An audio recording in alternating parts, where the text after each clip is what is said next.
Oke guys, welcome back to Daily Charting with Toshi, di mana kita akan daily chart your favorite cryptocurrencies. Oke, dan sekarang kita masuk ke DCWT sesi kedua, di mana di sesi kedua ini kita akan lebih fokus ke pembahasan komen dan juga charting altcoins ya.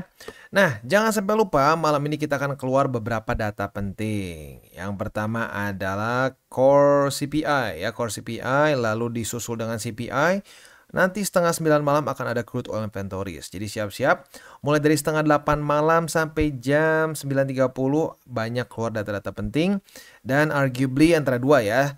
Keluar langsung volatility-nya saat si datanya keluar. Atau bisa juga saat US market open. Which is about 11 o'clock ya. Nah, jadi siap-siap ya. Buat lu yang punya posisi futures dekat-dekat ke jam tersebut. Siap-siap dengan volatility. Apalagi ini keluar data CPI. Ya, CPI ini sekali lagi adalah data salah satu yang terus dipantau oleh the Feds ya.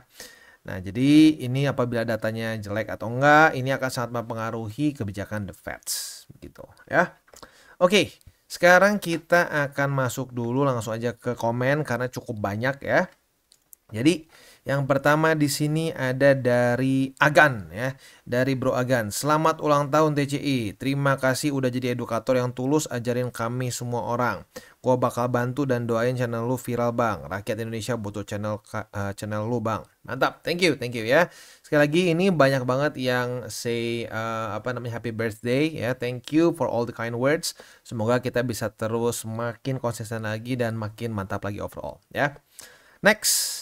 Dari mana nih? Dari JK Channel ya, Bang Toshi, izin tanya, apakah data yang dikeluarkan oleh the Feds itu mencerminkan kondisi keadaan US yang sebenarnya?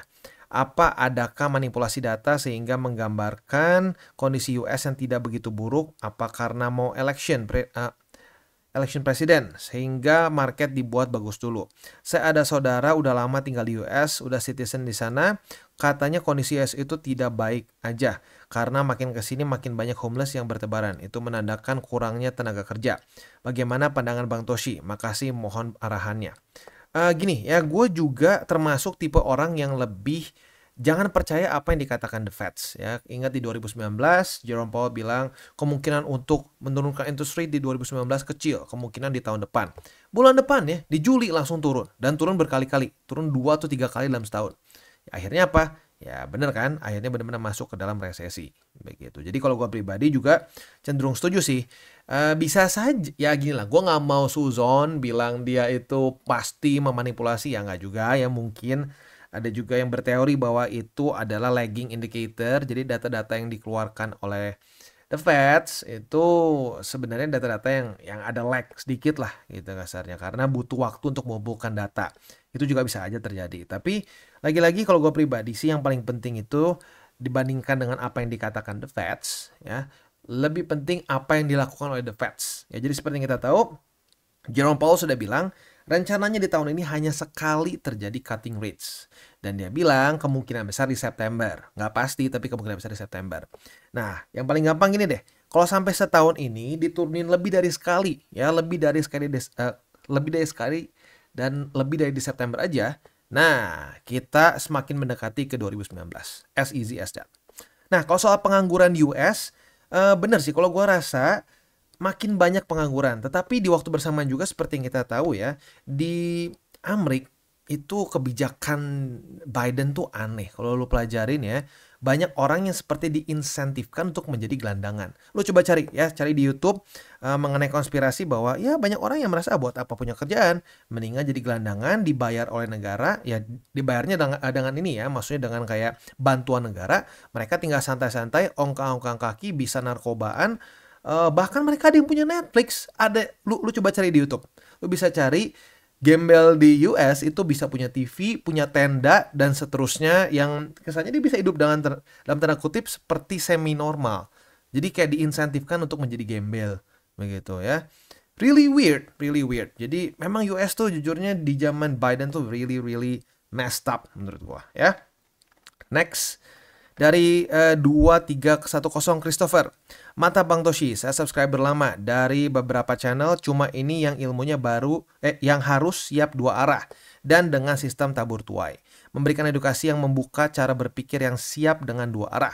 Mau tanya Bang, misalkan peluru untuk bulan ini sudah habis dan belum ada alokasi nih untuk peluru.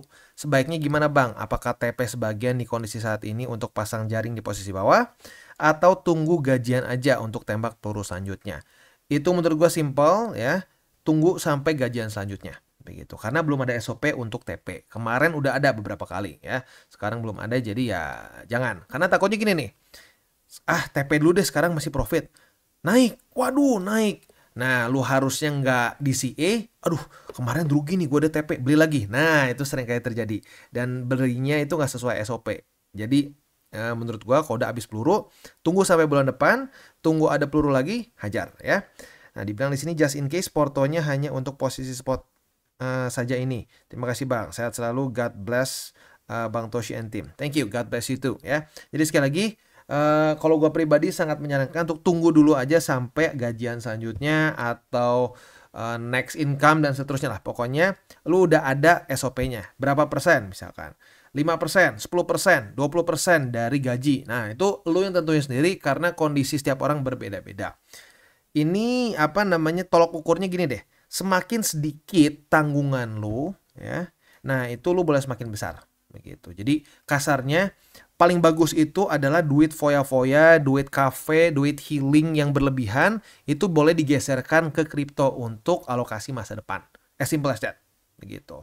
Tapi kalau duitnya kepake buat misalkan buat ortu atau buat adik misalkan kuliah atau apalah segala macam anak-anak dan seterusnya. Nah, itu jangan dulu. Prioritasnya tetap keluarga dulu, prioritasnya tetap tanggung jawab dulu. Tanggung jawab udah beres semua, ini bagian yang having fun-nya. Nah, biasanya lu gila-gilaan having fun. Nah, di sini lu geser ke kripto. Begitu aja, ya. Next dari Encek Cuan 8. Happy birthday TCI. Terima kasih sudah hadir untuk mengedukasi soal kripto. Kok kalau Kotoshi suka pakai smart money konsep kok untuk invest atau DCA? Sorry, maksudnya suka pakai smart money konsep kok untuk invest atau DCA? Ntar gue kayak kurang ngerti nih maksudnya ya. Suka pakai smart money konsep kok untuk invest atau DCA. Nah, in general gini, pokoknya in general gua invest itu mostly ya, like 99% of the time is DCA ya. Paling mungkin yang jumlahnya sekaligus boom gede itu adalah kalau di teori 28 November itu masa-masa bear market nih. Jadi transisi dari bear market mau ke tahun accumulation. Nah, di situ tuh gua ada beberapa TA yang gua pakai untuk akumulasi besar-besaran. Nah, itu mungkin bisa cuma 2 kali tembak tapi signifikan besar. Sisanya DCA begitu. Dari penghasilan berapa persen diambil. Nah, tinggal dibagi-bagi 70% BTC, 30% ALTS begitu ya. Next dari Artizai 93 ya. Gua masih aneh aja dengan orang yang bilang BTC scam, yang ngomong tentang BTC influencer lah, mending beli tanah, rumah, saham yang menurut kepercayaan masing-masing aja sih. Selera orang berinvest kan beda-beda. Nggak perlu ngehujat bagi pencinta kripto. Ibarat gini, telur dadar dan telur mata sapi lebih enakan mana? Ya, gua setuju sih. Gua setuju banget. Karena gini, kalau menurut gua ya ini mungkin disebabkan juga sama kaum-kaum, ya lu tau lah kaum-kaum Lambo. Wow, Lambo lu warna apa? McLaren lu warna apa? Jadi ya mungkin banyak yang ada kesel juga. Tapi gue setuju sih, ini semua sebenarnya adalah jenis market aja gitu. Jadi jangan percaya juga sama orang yang bilang, wah udah tanah, nggak ada yang pernah rugi. Siapa bilang? Ayo coba ngomong gitu di Cina ya. Sekarang lu ditimpukin kali pakai batu bata ya. Ke Cina atau ke US 2008 silahkan coba ya bilang tanah nggak pernah bisa rugi, silahkan ya. Atau real estate tidak akan pernah rugi, silahkan. Lu ditampar kalau kembali ke masa itu karena harga turun gitu ya. Saham juga sama ya. Kemarin gue juga baru tahu ya, Intel ternyata itu ada sempat semasa lu 23 tahun lu hold itu bahkan belum BEP begitu. Jadi hilangkanlah ya satu notion, cara berpikir kita untuk berpikir nggak ada market yang rugi. Pokoknya ada market itu yang tidak pernah rugi. Nggak ada, semua market tuh bisa rugi.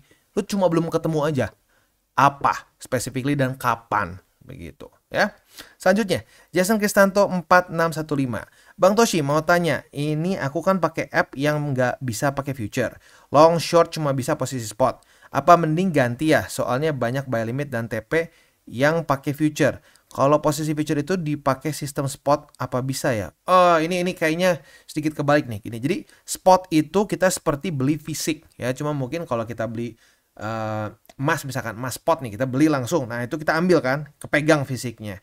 Nah, kalau di kripto, ciri-ciri spot ada lagi nih. Lu beli, itu ada di wallet. Di wallet dan lu bisa tarik kripto lu. Itu spot. Kalau futures, lu beli kontrak. Nah, kontrak ini biasanya pakai leverage ya. Nah, leverage ini yang nanti dia bisa bangkrut atau enggak posisinya. Tergantung margin lu berapa dan berapa leverage lu. Nah, kalau menurut gua sih sekarang lu fokus dulu di spot deh, karena kalau di futures itu lebih baik lu sudah hatam ya, spot udah benar-benar kepegang, TA udah benar-benar kepegang, ya money management udah benar-benar kepegang juga, baru ke futures begitu. Jadi menurut gua sih mendingan fokus di spot dulu aja ya. Kalau mau ada beberapa exchanger yang memberikan demo account untuk futures. Nah, itu boleh banget lu coba-coba dulu aja. Jadi kalau salah nggak hilang duit. Gitu, jangan sampai kayak itu ya. Dulu pernah ada yang ngomong, baru masuk bang, langsung disuruh buka posisi future bang, nggak ngerti apa-apa bang, langsung liquid. Nah, kita nggak begitu ya, channel TCI nggak begitu. Kita justru sangat menyarankan untuk orang-orang itu, udah spot dulu. Lu futures itu kalau lu udah ngerti caranya. Begitu ya.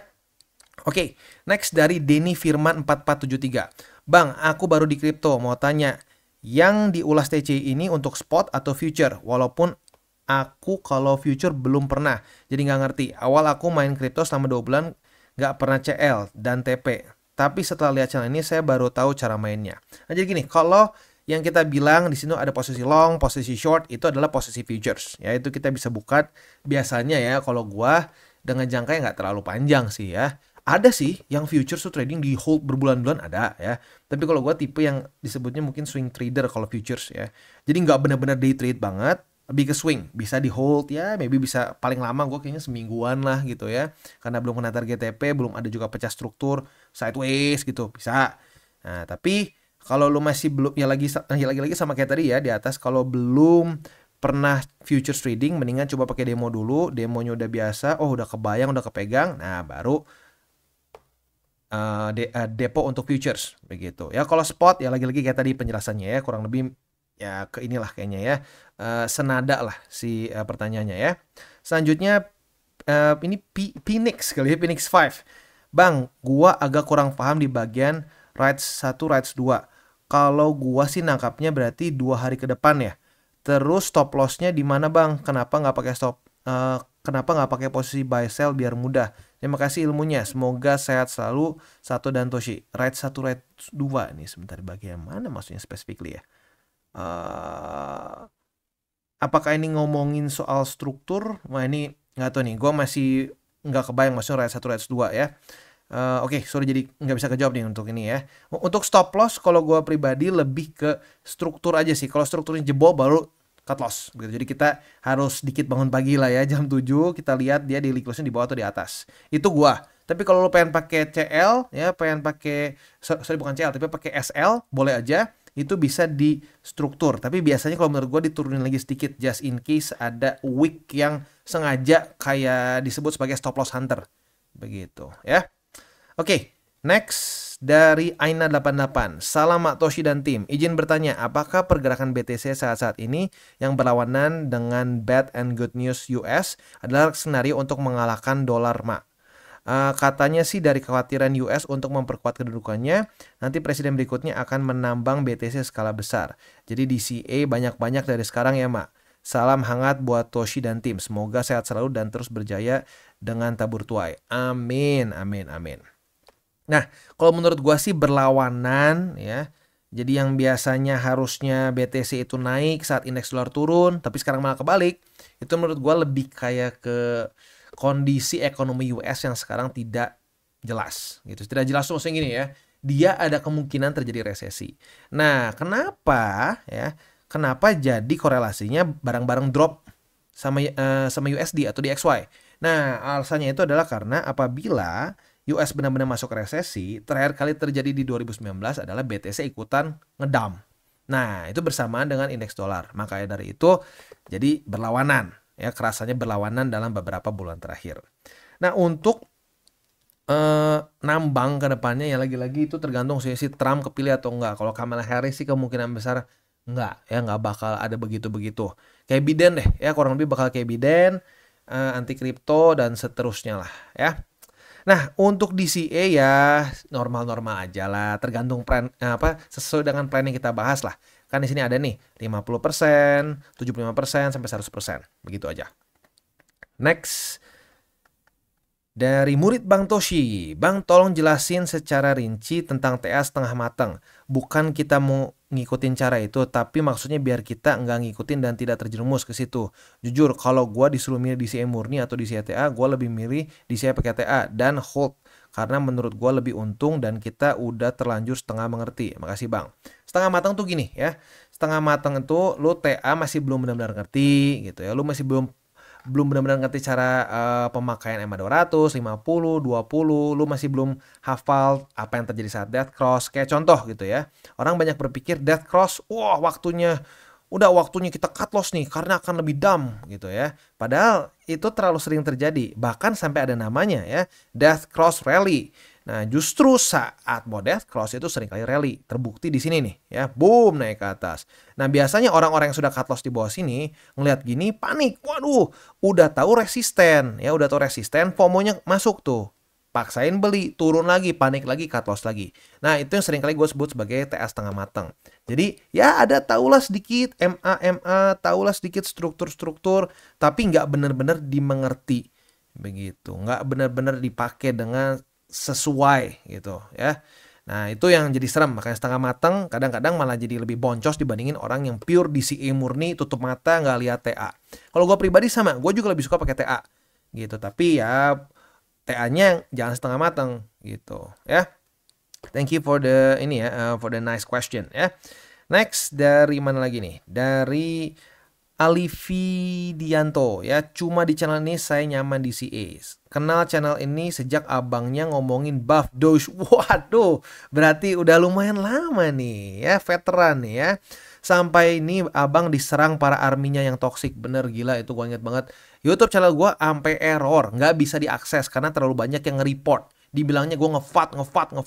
Padahal bukan ngefat. Data itu semua. Gue bilang tim devnya itu udah menarik liquidity ya. Dibilangnya enggak nih bangke. Dia bilang aja lu nggak untung. Ya emang nggak untung, buat apa gue beli token itu gitu, gue rasa, karena sketchy banget gitu. Nah ya, tapi akhirnya itu ya, komunitas toksik ujung-ujungnya udah loss ya, diem-diem lagi gitu ya. Saya sebenarnya ikut kecemplung $100 di koin tersebut, dan apesnya omongan abang ini benar ya. Ya lagi-lagi karena data dan fakta ya. Akhirnya saya ikut DCA hanya di BTC dari akhir 2022. Wah, asik nih, berarti sama-sama dapat BTC 15.000. Aduh, asik banget ya. 15.000. Mana lagi nih? Di akhir 2025 dengan cara TCI, bukan DCA murni, harian, bulanan, atau mingguan. Karena saya punya kesibukan kerja. Jadi kalau pas mau DCA, caranya misalkan 1 juta dijadiin 5 peluru. 1 peluru 200.000. Kalau si abang bilang 25% berarti 50.000. Jadi setiap buy limit berubah. Saya amunisi masih banyak. Dan biasanya saya beli di weekly close bang. Salah tidak ya? Senyum saya bukan lagi Joker bang, tapi kartun Tasmania. Kartun Tasmania. Nah ini nggak tahu nih, Gen Z tahu nggak ya Tasmania ya? Harusnya tahu ya, itulah ya, yang muter-muter gitu loh, yang senyumnya bener, senyumnya lebar banget ya. Sehat selalu buat tim TCI yang secara tidak langsung bantu perekonomian saya. Crypto scam kalau kita nggak tahu apa yang kita beli, dan FOMO seperti saya awalnya.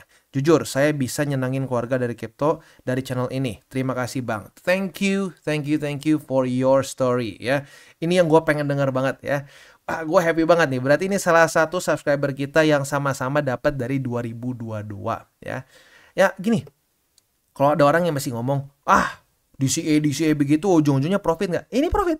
Gua profit, ini profit, dan masih banyak lagi ya. Karena tipe-tipe di TC ini suka silent gitu tuh ya, silent dingin gimana gitu ya. Tapi banyak yang ikutan profit gitu. Jadi ya kalau lu udah punya plan ya, lu misalkan setiap minggu nih, setiap minggu lu kan berarti setiap weekly close nih, berarti setiap seminggu beres lu akumulasi, seminggu beres akumulasi.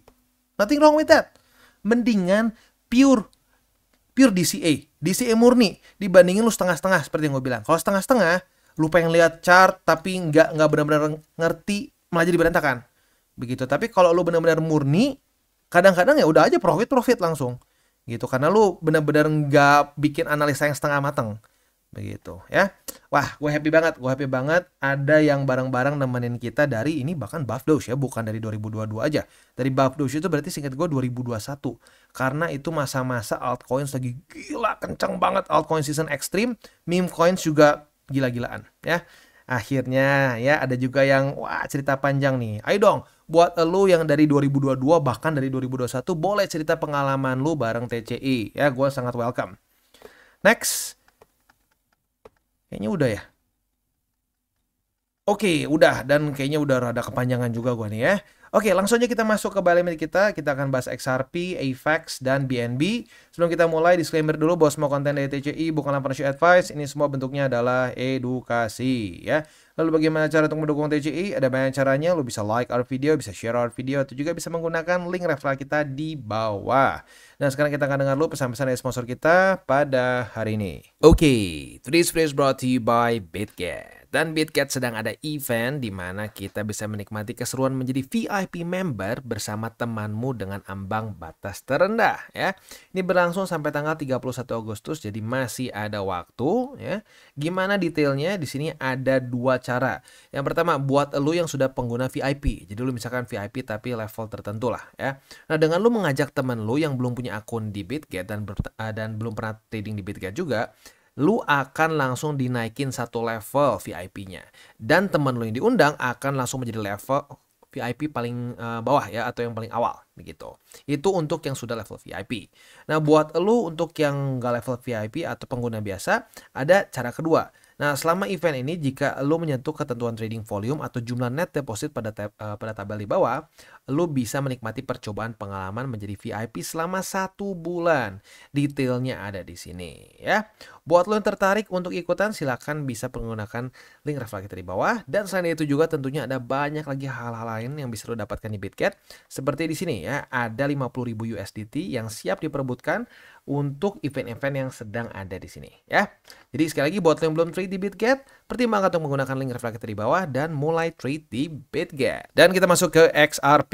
Untuk XRP posisi longnya udah kena target TP ya, udah senyum ya. Kita udah profit berarti sebesar ya 4%-an lah ya. Dan kita sekarang udah kebuka posisi short karena sudah terjadi retest 1, retest 2 di MA20. Nah, pertanyaannya apakah kita akan dapat target TP nggak nih? Karena target TP di 0,55. Plus jangan lupa ya, bentar lagi udah semakin mendekat ke ini ya, ke core CPI setengah 8. Jadi kalau setengah 8 ternyata masih belum kena target TP, ya pertimbangkan untuk tutup posisi gitu ya. Untuk posisi spotnya ada di 0, berapa nih? 0,55 ya, lalu di EMA 200 itu jadi 1 ya, karena dekat. Lalu di MA 50 di 0,53 dan di 0,50 untuk posisi spotnya. Next untuk AVAX. Untuk AVAX posisi futuresnya lagi-lagi masih nanggung, belum terjadi apa-apa. Ya mungkin terdekat ya di sini sih ya. Kalau sampai terjadi retest 1, retest 2 di 19,78, kita bisa pertimbangkan untuk buka posisi long ya. Nah, untuk posisi spotnya di 19,78 dan di 18,95. Next kita masuk ke BNB. Dan untuk BNB kita sudah dapat posisi short ya. Sudah dapat harusnya ya. Retest 1, retest 2 di MA 200. Nah, untuk posisi short kita ini target TP-nya adalah di angka 507,9. Itu kurang lebih untuk posisi futuresnya ya. Untuk posisi spotnya buy limitnya ada di 507,9 dan di 464,6. Itu kurang lebih setup untuk di BNB ya. Untuk DCWT kita hari ini lagi-lagi sedikit panjang karena banyak komen-komen yang bagus ya, komen-komen yang bagus dan menarik untuk dibahas, jadi mungkin sedikit lebih panjang daripada biasanya. Kita tutup dengan 3 golden rules. Jangan pakai uang panas, jangan over leverage, dan berpikirlah jangka panjang. Oke guys, jadi itu adalah akhir dari segmen DCWT kita pada hari ini. Dan jangan lupa bagi kalian yang merasakan manfaat dari segmen ini, jangan lupa untuk share ke teman-teman kalian. Dan apabila lu pengen mensupport channel kita, ya TCI, jangan lupa untuk menggunakan link referral kita di bawah. Nggak wajib, ya, tetapi apabila lu menggunakan link referral kita di bawah, ada macam-macam, ya, dari Bybit, Huobi, Maxi, toko kripto, dan banyak lagi, ya. Ya, walaupun nggak wajib, tapi kalau menggunakan link referral kita, lu secara langsung membantu perkembangan dari TCI. Dan satu lagi, jangan lupa juga untuk join Telegram group kita, di mana kita bisa ngobrol-ngobrol santai mengenai dunia cryptocurrency secara dua arah. So, jangan lupa untuk like, subscribe, click the bell icon, and see you on the next video.